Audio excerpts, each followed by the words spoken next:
Arnaud Giraud, je suis dirigeant d'un cabinet qui s'appelle Expert Entreprendre, qui est situé à Paris. Un cabinet de 135 personnes avec une clientèle de TPE, de PME, d'indépendants, des filiales de groupes français ou étrangers principalement.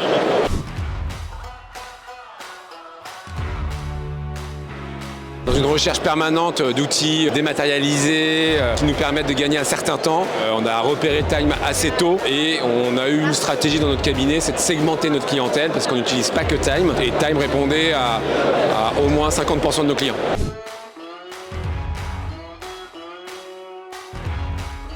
On pense que dans l'écosystème des éditeurs de logiciels, on n'a pas un logiciel parfait. On pense et on le constate chaque jour que utiliser le meilleur de ce qui se passe dans les logiciels, la bonne stratégie, c'est de pouvoir les faire connecter avec le client qui lui ressemble le mieux.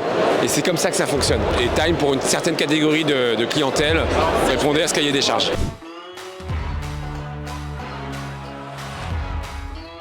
Pourquoi c'est un choix gagnant? Parce que ça nous donne, en tout cas, côté cabinet, une crédibilité quand on va voir un prospect, un client qu'on voudrait faire migrer, sur pourquoi ce logiciel-là par rapport à un autre. Et donc évidemment, on en perçoit les subtilités, les avantages et inconvénients. Et donc le fait de pouvoir avoir cette casquette de conseil sur le choix de l'outil donne une crédibilité parce qu'on n'est pas à refourguer le logiciel si on était monologiciel. Et donc ça, c'est vraiment c'est un choix gagnant pour ça.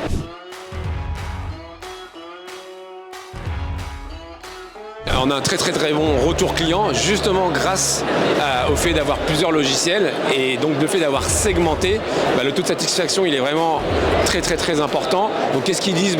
J'adore la simplicité, j'adore l'ergonomie, voilà, c'est souvent les choses qui reviennent et j'adore avoir mes data en temps réel. Alors beaucoup l'ont déjà, mais encore une fois le choix de l'outil a été déterminant.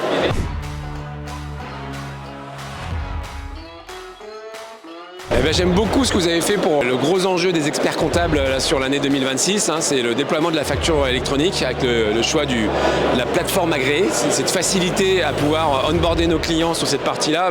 Je pense que ça va soulager beaucoup nos équipes. Et après, au-delà de ça, non, l'application mobile est vraiment bien réussie. Ce qui n'est pas évident, je sais technologiquement parlant, de passer du web au mobile.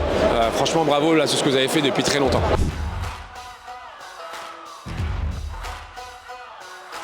Simplicité, c'est toujours celui qui me revient, simplicité, vraiment, et bougez pas, essayez de pas trop complexifier, je pense que vous aurez toujours une avance sur le reste de vos concurrents si vous arrivez à faire ça, et Dieu sait que c'est compliqué d'être simple.